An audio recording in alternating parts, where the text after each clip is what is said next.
out for us, for this committee, and for the American people what really happened. And he did. He went in, he spent a lot of time, he interviewed many people, and here was his conclusion. He did chastise you, and I understand you accept that admonishment, but found that there was no evidence whatsoever of political bias in the decisions made in that investigation. And a direct quote, we did not find documentary or testimonial evidence that improper considerations were made.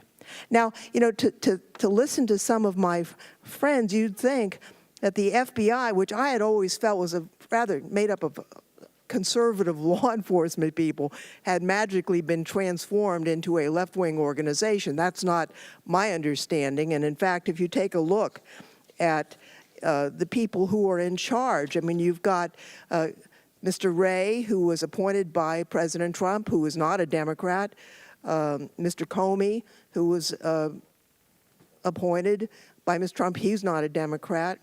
I happen to know that Robert Mueller is not a Democrat. So these are not political decisions made by political operatives. They should be following the evidence. And I'd just like to note that if you had wanted to harm and interfere with the election of President Trump, you could have leaked information that the investigation was ongoing. But none of that came out. And as a matter of fact, we asked the leaders of the Department of Justice and FBI about whether there was an investigation of Mr. Trump prior to the election, and we were told they could not comment on it, which was, in fact, the appropriate response. You should not comment on an ongoing investigation.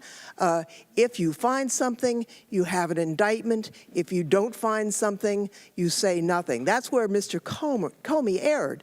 He violated that policy, and he damaged the campaign of one of the candidates, and the rest is history. So I just think that this hearing, this extraordinary hearing, I've been here a member of Congress for 24 years. It's the first time we've had this kind of event, a circus really, of trying to really investigate the investigators when that's already done. I would urge that we make sure that the actions we take do not create further divisions in our country. You know, President Trump tweeted a few months ago, quote, "The top leadership and investigators of the FBI and the Justice Department have politicized the sacred investigative process in favor of Democrats and against Republicans, something which would have been unthinkable just a short time ago." Is that tweet supported by the Inspector General's report? No. Mr. Strzok? No, it is not.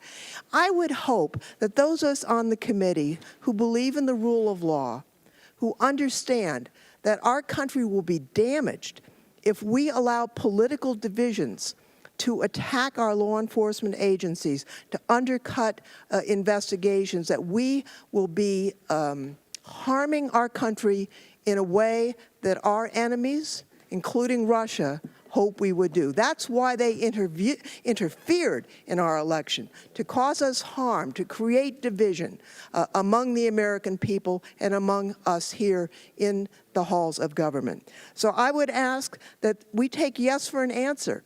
The Inspector General did investigate this matter. He found out there wasn't political influence, and we wait for the results of Mr. Mueller's investigation. I pray that we find that our president was not involved. That would be great news for our country, and if that's Mr. Mueller's finding, I will accept it, not investigate it.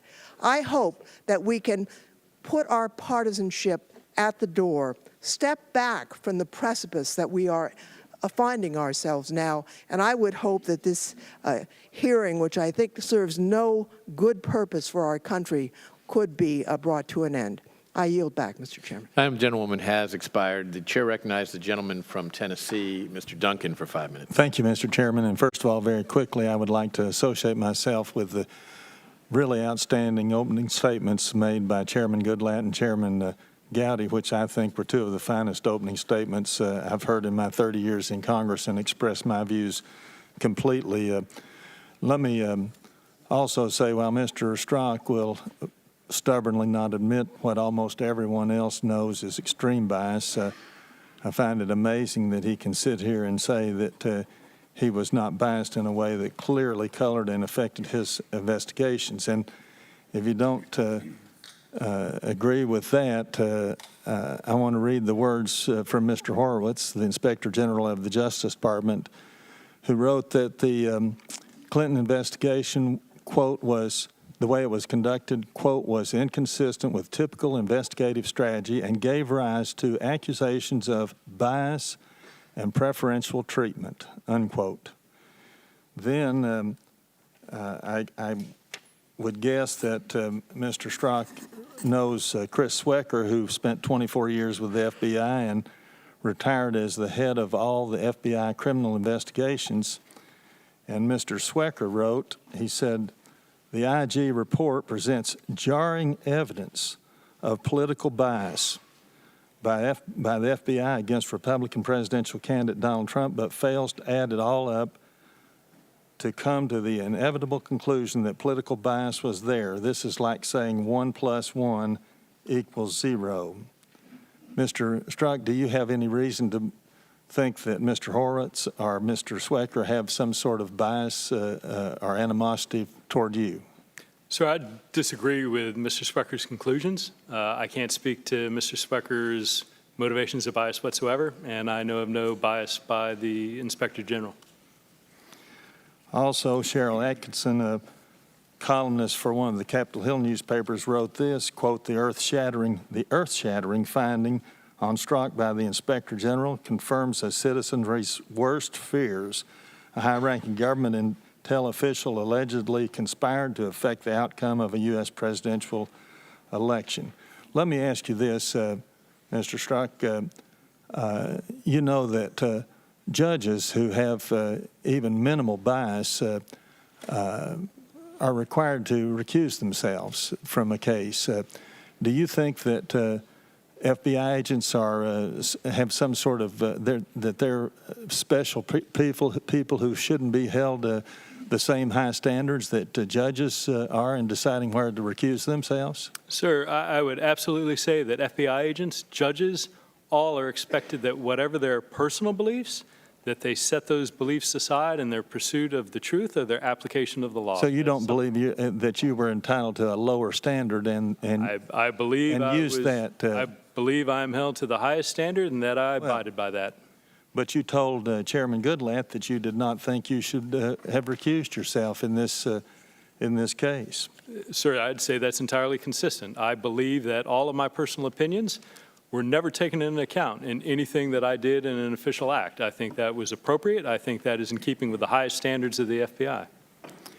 Well, I think that since both the Clinton and Trump investigations had and have such tremendous political ramifications, I think the ethical, fair, just, and proper thing would have been for you to recuse yourself and move on to other work. There were many other cases that you could have worked on that you had never expressed any bias, were there not? There were all kinds of cases. Sir, I completely disagree with you. I don't think it would have been either necessary or required for me to recuse. I think every day with the Clinton investigation, with the Russia influence investigation, with the thousands of other investigations, that when I walked in the door, the entirety of my action was dedicated to pursuing the facts, wherever they lie. You know that many times judges have defendants appear before them who, after they've been found guilty, they apologize, say they're sorry, but trying to get probation. And yet many times people think those apologies are said more in hopes of getting probation and in regret that they have been caught rather than in sincere apology. Do you feel that you should apologize in any way to the American people for the things that you have expressed, this extreme bias that you expressed? Do you have any regret as to calling Trump supporters saying that they smelled and things of that nature? Sir, I think I expressed a couple of things. One, I don't agree with your characterization of my views as bias. I think what I clearly articulated, and I can understand those concerns, And I hope when you heard me in my opening statement, when I talked about my regret to the people, the harm and the hurt to the people that I love and my family, when I talked to the way that these texts have been used against the FBI, when I responded to questions about using a turn of phrase about, smelling when I should have said hearing or seeing or whatever the case may be, that yes, those were not intended as direct animus towards any set of people. And I hope people understand that I do sincerely regret that. So I've said time of the gentleman has expired. And I hope you hear that. The chair recognizes the gentlewoman from New York, Ms. Maloney, for 5 minutes. Thank you. Thank you, Mr. Strzok. For months, the Republicans have increasingly used their congressional oversight authority to undermine Special Counsel Mueller's investigation. They have even called for his investigation to be shut down. And why? It's concerning national security, and it seems to be successful. The special counsel has now obtained 5 guilty pleas and indicted 18 others. And included in these indictments and confessions and guilty pleas, Michael Flynn pled guilty to lying to the FBI. Rick Gates pled guilty to conspiring against our country. George Papadopoulos pled guilty to making false statements to our country and the FBI. So I'm not exactly sure what the Republicans want to shut down. Do they want to shut down the special counsel's upcoming trials against campaign manager Paul Manafort? One of these trials is scheduled to begin here in Virginia, in the Eastern District of Virginia, later this summer. And related to it, on February 22nd, a grand jury in Virginia approved a set of 32 counts of tax, financial, and bank fraud charges against Mr. Manafort. And on February 16th, a federal grand jury in the District of Columbia separately approved 5 other charges against Mr. Manafort and Mr. Gates, including, and I quote, conspiracy against the United States, end quote. And in this indictment that is coming forward, I'd like to quote from it.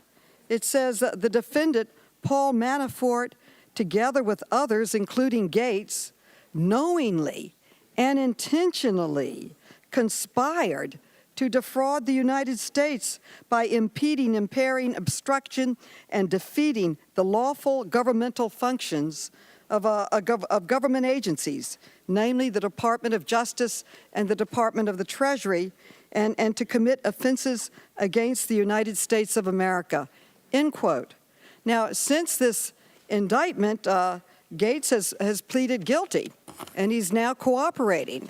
And included in his statement of offense, quote, Manafort engaged in a variety of criminal schemes. And Gates, as part of that work for Manafort, knowingly and intentionally conspired to assist Manafort in criminal schemes, end quote. So I'd like to ask you, Mr. Strzok, to be clear. Mr. Gates is swearing under oath that he's in his guilty plea that he conspired with Mr. Manafort in criminal activity. Is that correct, from what I'm reading?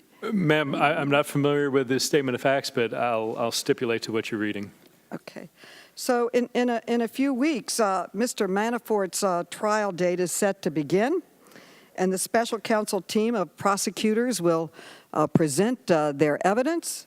And I cannot imagine how anyone in this body or in this country, with the exception of Mr. Manafort and his co-conspirators, would ever want in any way, shape, or form to halt this trial from going forward.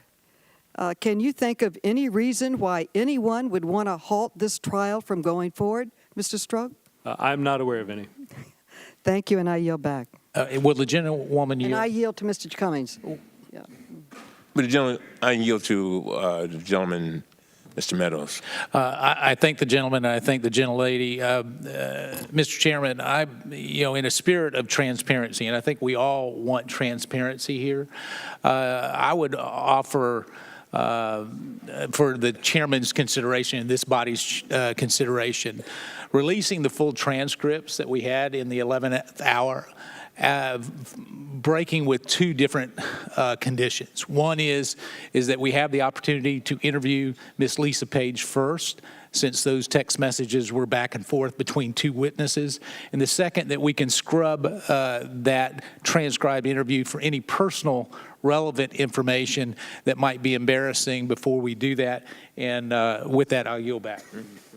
If the gentlewoman will yield. Yes, I yield to the gentleman. Thank you. The gentleman's, the spirit of the gentleman's recommendation is taken, is well taken, and we will definitely take that under advisement. The gentleman yield.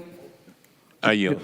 I would also hope that we would have give the FBI the opportunity for redaction of anything that would impact on the nation's national security.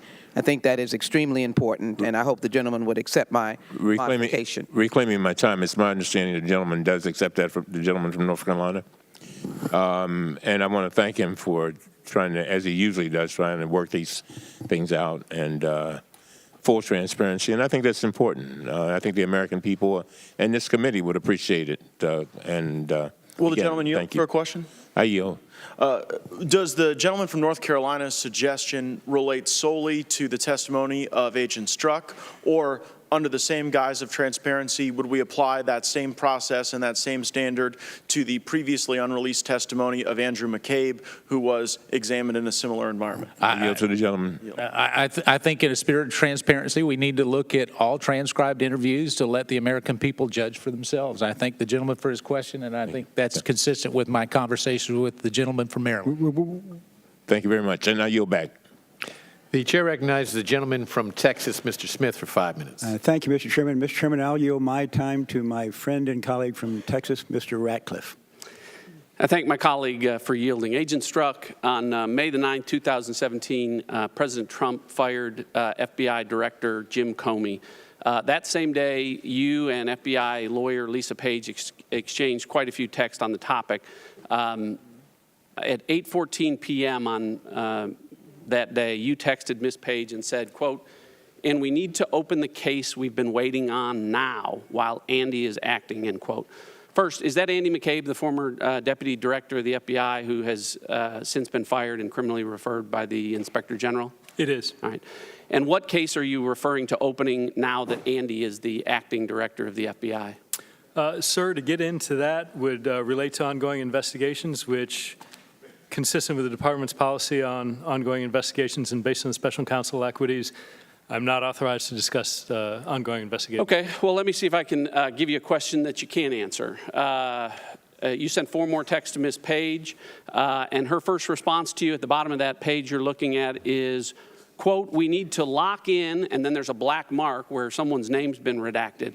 "We need to lock in redacted in a formal, chargeable way, period. Soon, period." Whose name's been blacked out? Sir, I don't know. I need to see the original list or original text. You don't know? Okay. Well, I don't know either.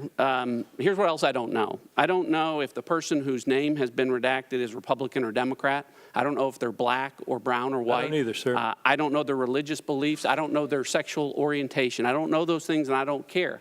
But here's what I do know. I do know that decisions about when and whether to open investigations and when and whether to charge people with crimes aren't supposed to depend on who's sitting in the director's chair, or on political decisions, or on the political agendas of FBI agents and lawyers. So if a Trump-hating FBI agent and a Trump-hating FBI lawyer who have talked about effing Trump, stopping Trump, impeaching Trump, are within hours of President Trump firing their boss, if they start talking about opening an investigation now that Andy is acting and that some person needs to be locked in a formal, chargeable way soon, I know, as a former U.S. attorney, that if in fact that's what happened, I know that whoever is the subject of that case that was opened now that Andy is acting, and whoever you and Ms. Page talked about needing to be locked in soon in a formal, chargeable way, well, they would have had their civil liberties violated. They would have been deprived of due process.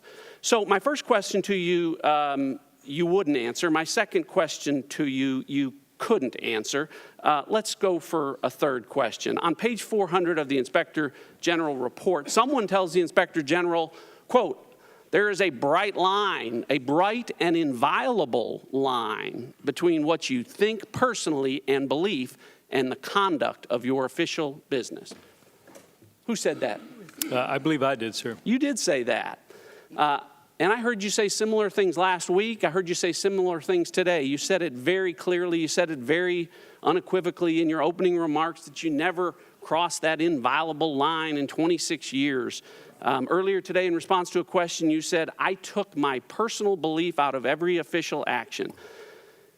So you're asking us to believe that when you say things like F Trump and stop Trump and impeach Trump, that those are just personal beliefs, and that when you say those things, you never cross that line, that bright, inviolable line, and allow it to impact your official conduct. That's really what this comes down to, that you're asking us to believe, isn't it? Sir, I'm asking you to believe, and I'm offering you evidence. Yeah, well, you whether have. It's the IG report, whether it's anything that's been found, that there's been no active bias found anywhere. You have under oath been as clear as a bell on that. You've said it over and over again. And because of that, I'm almost embarrassed to ask you this question. Of the approximately 50,000 text messages that I've seen with your personal beliefs like F Trump, stop Trump, impeach Trump, go ahead and confirm on the record that none of that occurred on an official FBI device or on official FBI time. Go ahead and do that. Sir, no, they did. Many of them did occur. Oh, they did. And I would say Okay, of the so 50,000, sir. So really, no, I'll give you a chance at the end. So what you really meant to say was that when you said you never crossed that bright, inviolable line, what you meant to say was, except for 50,000 times, except for hundreds of times a day where I went back and forth, expressing my personal opinions about effing Trump and stopping Trump and impeaching Trump on official FBI phones, on official FBI time. Other than that, you never cross that line. I'm sure there are 13,000 FBI agents out there that are beaming with pride at how clearly you've drawn that line. Agent Strzok, are you starting to understand why some folks out there don't believe a word you say, and why it's especially troubling that you, of all people, are at the center of the 3 highest profile investigations in recent times that involve President Trump, and that you were in charge of an investigation investigating, gathering evidence against Donald Trump, a subject that you hated, that you wanted to F him, to stop him, to impeach him? And do you see why that might call into question everything you've touched on all of those investigations? Chairman, I'm done with this witness, and I yield back. Mr. Chairman, if I can respond. Briefly. Sir, well, there are several questions, and I'll answer them all briefly. There were several statements. I only heard one question. Fair enough. First, I understand why people might think that, particularly based on the misrepresentations of extreme folks in the media, conspiracy theorists, folks in this body and elsewhere. And that's why I'm glad to be here today publicly, why I'm glad to hear that people are calling for the release of my private interview so that people can judge for themselves who I am, what I said, and the facts, and not something that's being spun or misrepresented in some 10 o'clock talk show or other place. So absolutely, I can understand that, and I'm glad that the facts are coming out. Second, sir, to your earlier point about, I never, and I am unaware of any case being opened that represented some violation of civil liberties or a removal of due process rights. I have never done any activity, opened any case with regard to that. And when you look in the context of what had occurred, sir, during the time that Director Comey had been fired, where the president said initially that that had occurred because of a memorandum written by the Deputy Attorney General looking at his conduct in the Clinton investigation, and then days afterwards pivoting and telling Russian diplomats and Lester Holt that it was because of the Russia investigation and a huge burden had been taken off his shoulders. We all were very concerned about, from an investigative standpoint, the pace and severity and the unprecedented nature of facts and events that were unfolding, and our investigative desire. I did say briefly. To go, I appreciate that, Mr. Chairman. I'm wrapping up. In that regard, though, desire to lock things in before things change was very important to us. Pointed to your response, however, and in the interests of full transparency, and to Mr. Ratcliffe's point, will you authorize the release of all of the other text messages that have not been released to the Congress to this point? Sir, I would authorize the release of any work-related text messages that are out there. But the question is, what's work-related and what is not? That's right, sir. And I would not accept or agree to the release of non-work-related text messages. Even though your testimony is that you would never let your work interfere with your personal opinion. That is exactly my testimony. So how are we going to know that unless we see those text messages? Well, the Inspector General very carefully, an independent body, went exhaustively through the entirety of that body and found, sir, that there were no acts of bias, that there was nothing demonstrable. Inspector General works for an entirely different entity than the United States Congress. Will you authorize release of them to the United States Congress? No, sir.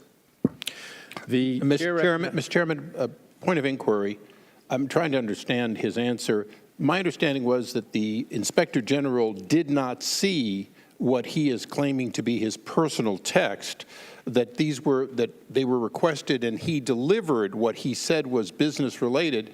So if I understand correctly, no one has seen anything that he determined, Mr. Strzok determined, would not be delivered because in his opinion they were not business related. I have a number of texts in front of me that I would say were very personal that we're looking at that undoubtedly he would have objected to turning over. The gentleman makes a very good point. He may want to ask questions about that when he is shortly to be recognized. But first, we're going to recognize the gentlewoman from Texas, Ms. Jackson Lee, for 5 minutes. Mr. Chairman, thank you very much. I'm sorry my colleague walked out before Mr. Strzok could give his answers. I hate no one. I do not hate the administration, the president, my colleagues. In fact, I love this nation. I honor this nation. And so I believe it is important that we stand on the force of truth in the Constitution. In the oversight of these two committees, it is unfortunate that none of these committees, Judiciary or Oversight, have decided to pursue more precious or more important issues than asking about Hillary Clinton's emails, which have been well documented, that there was no criminal impact, and in essence, she was vindicated by the Inspector General's report and other reports. Unfortunately, this has become a fishing expedition. What we have not done is investigated the children being stolen away from their families, nor have we looked at our president meeting with Mr. Putin, getting his annual performance review while offending our NATO allies. Foreign policy scholars are aghast that this president, one who famously refused to Hi, everyone. Welcome back to CBSN. I'm Rena Nine, and you've been listening to FBI agent Peter Strzok's testimony on Capitol Hill, where he's been grilled about anti-Trump texts that he sent during the 2016 election. Strzok was part of the Mueller probe, but was dismissed after those texts were revealed. We're going to have more on this hearing in just a moment. Well, we began this hour with fallout from the president's NATO summit and his upcoming talks with America's closest ally, England, in its first visit to the country since taking office. You see they're arriving with First Lady. This was earlier. Tomorrow, the president will also meet with British Prime Minister Theresa May and also the Queen of England. But widespread protests are expected, and this comes after a series of tense meetings at the annual NATO summit. Mr. Trump has repeatedly slammed allies for not doing their fair share. Well, this morning, he pressured them to increase defense spending while reaffirming the U.S.'s commitment to the alliance. The president also suggested that they agreed to his funding demands. But now some leaders are saying no, that actually was not the case. Here's what the president had to say. And the United States' commitment to NATO is very strong, remains very strong, but primarily because everyone, the spirit they have, the amount of money they're willing to spend, the additional money that they will be putting up has been really, really amazing to see it. To see the level of spirit in that room is incredible. Joining me now, retired General Philip Breedlove. He's a former Supreme Allied Commander of Europe, which is responsible for all NATO military operations. He's also a cipher brief expert. Thank you very much, General, for joining us. You know, it was part of your job to make sure that the men and women of NATO were properly funded, that they had the support they needed. What's your assessment of the president's pressure points that he's taken on funding commitments? Well, I think that it's important that we do bring our allies to a point where they're investing more in their militaries. And I've been noted to say before that sometimes I don't totally agree with the tactics, techniques, and procedures that our president may use. But But the bottom line is, in intellectual honesty, we have to agree that this president, where his three predecessors failed, this president has moved the needle on investment by our NATO allies. There's still a lot to be done, and I think that's what this morning's emergency meeting was all about, to get sort of a recommitment to speeding up that investment to the 2% of GDP level. So it sounds like you're giving the president a win on the scoreboard for getting that military spending increased a bit. But you, in particular, you've also said that one of the most important things about NATO is actually the solidarity among the different nations. Do you think that sense of solidarity has been bludgeoned by the president? So I think this is a really key question, because when asked in the cipher brief and others what I thought would be a successful summit, item one is always the solidarity of the alliance, the commitment to our Article 5 collective defense, the solidarity of our